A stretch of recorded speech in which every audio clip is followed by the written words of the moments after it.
O Vasco, chegada de reforço hoje no Rio de Janeiro. Sérgio Ramos teria sido oferecido ao Vasco.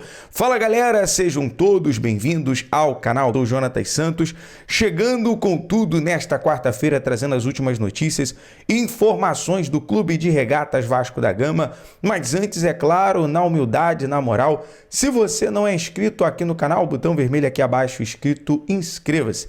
Ative o sino das notificações na opção todos, deixe o like nesse vídeo, é muito importante para o nosso trabalho, é muito importante para o crescimento do canal. O like faz com que a plataforma do YouTube entenda que esse vídeo é relevante e acaba recomendando para muitos cruzmaltinos apaixonados. Sem mais delongas, vamos aqui às informações, primeiramente sobre situação surpreendente, exatamente, se tratando do retorno, do avanço, da evolução, tanto do Jair quanto do meia Paulinho, né? Os jogadores que são importantes para o meio de campo do Vasco. Em suas redes sociais, o jogador, principalmente o Jair, postou ali uma foto já tendo treinamento com bola, mostrando uma evolução. Os jogadores ainda não retornaram, né, ao treinamento com o elenco principal do Vasco, porém tem essa evolução treinando no campo, dia a dia ali no CT Moacir Barbosa. Os jogadores vão mostrando um crescimento e logo estarão ali retornando aos gramados. Vale destacar que o volante está fora dos gramados há quase 7 meses.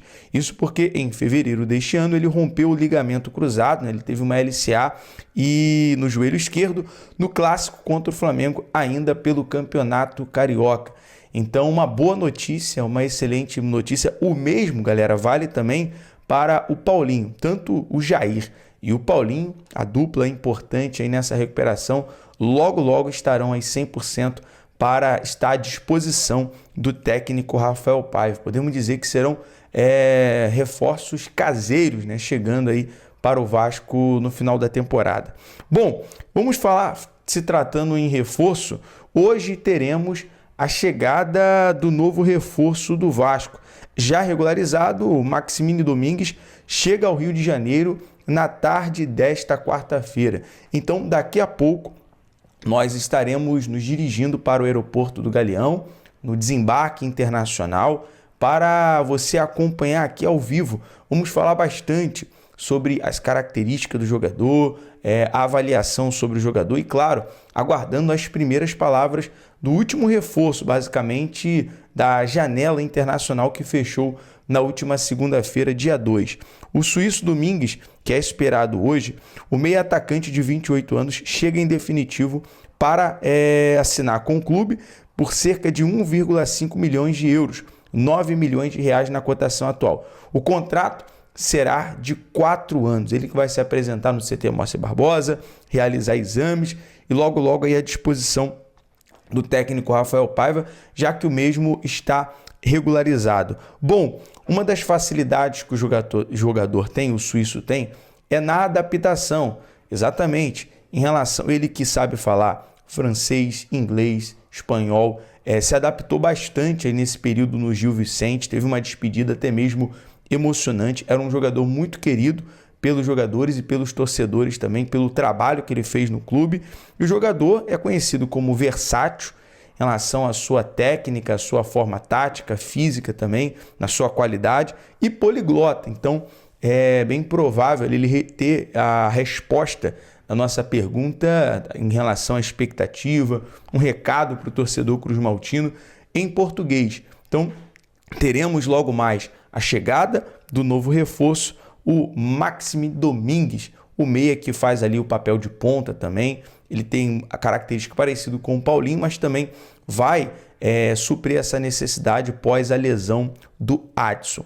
Bom, e segue a novela, né, em busca de zagueiros.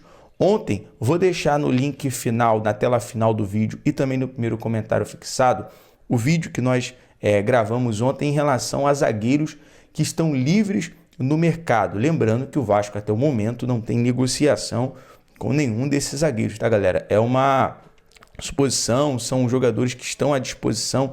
Claro, seria interessante o Vasco abrir negociação, já até porque até o dia 9 de setembro o Vasco pode trazer e contratar um zagueiro que esteja livre no mercado. Falando nisso, o Sérgio Ramos chegou a ser oferecido. O Vasco, olhando os números, é completamente inviável e incompatível com a realidade do clube. O Vasco não se animou em abrir negociação com o jogador, informação que veio do jornalista Flávio Dias, do canal Atenção Vascaínos. Então, o jogador teria sido oferecido, mas devido a números, a incompatibilidade, o número se tornou inviável em relação ao Vasco abrir qualquer tipo de negociação. Bom, vamos falar aqui sobre o Lucas Piton.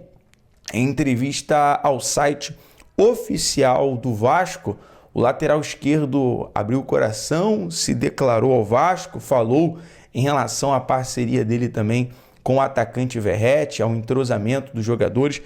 Abre aspas para o Piton: tive outras boas temporadas na minha carreira, mas sem dúvida esta é a minha melhor.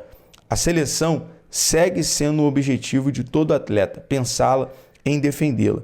Sei que quando melhor for o meu trabalho no dia a dia, maiores serão as chances de atingir os meus objetivos. Eu pergunto você, torcedor cruzmaltino, você concorda que o Lucas Piton deveria ser convocado? Eu acredito que tanto ele como o Léo Jardim estão na pré-lista do técnico Dorival Júnior, mas os dois merecem estar na seleção, merecem ser destaque, até pelo bom trabalho que vem realizando aqui no Clube de Regatas, né, do Vasco.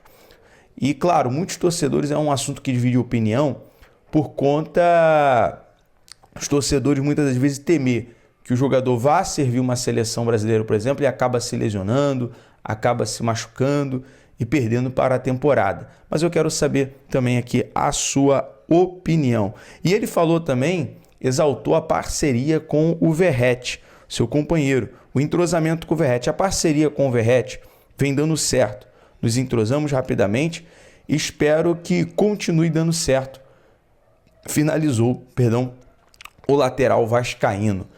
Portanto, de fato, né, o Piton com o Verratti, o Piton tem ali um GPS, cruzamento, lançamento, passe, que essa parceria dê muito certo e, claro, obviamente, traga muitos títulos para o torcedor cruzmaltino e, consequentemente, para o Vasco. Bom, vamos falar aqui sobre investimento. Nesse período, o Vasco investiu 210 milhões em contratações. Claro que não se esconde o quanto essas contratações faz com que a folha salarial do Vasco hoje está inchada, né? Uma folha salarial de 17 milhões de reais é muita coisa. O Vasco desembolsou aproximadamente 210 milhões para construir o seu elenco atual, refletindo uma aposta alta no mercado. Entre as contratações mais notáveis, o zagueiro João Vitor se destaca como aquisição mais cara, com um custo de 32 milhões. O investimento pesado também inclui a chegada de outros jogadores importantes, como o Juan Sforza, que custou 24 milhões, e o atacante Adson, adquirido por 26,6 milhões. Vou trazer aqui outros números para você. O Léo Jardim e o Kehler, por exemplo. Os goleiros Léo Jardim e Kehler chegaram com custo variados, sendo o Léo Jardim a contratação mais cara para a posição de goleiro, um valor de 13,9 milhões. Bom, investimento que obviamente vale a pena, até porque o Léo Jardim é líder em defesas difíceis, né? No setor defensivo, o Vasco também investiu de forma expressiva. Léo e Lucas Piton. Um custou 16 milhões, né? O Léo Pelé, e 21,7 milhões o Lucas Piton. Esse, portanto, foi um dos investimentos do Vasco para ter esse elenco atual. 210 milhões. Quero saber a sua opinião, torcedor, até aqui. Galera, nós vamos ficando por aqui. Eu peço que você venha fazer o seguinte: compartilha esse vídeo com o torcedor cruzmaltino, manda para um torcedor do Vasco, é muito importante, ajuda demais o nosso trabalho. Então é isso aí, torcedor vascaíno, ficamos por aqui com mais um vídeo no canal. Se você gostou do vídeo, deixa seu like, se inscreva no canal, ative as notificações e compartilhe esse vídeo aí para chegar a mais vascaínos, né? E comenta aí o que você achou sobre essa situação aí do Vasco, né? O zagueiro já estava praticamente fechado com o Vasco e acabou as documentações não chegando a tempo e o Vasco ficando sem o zagueiro argentino, né? Então vamos ver aí como que o Vasco vai tocar isso aí, que o Vasco tem até 9 de setembro para poder contratar um zagueiro e inscrevê-lo ainda para esta temporada, né? Mas tem que ser zagueiro que esteja livre no mercado.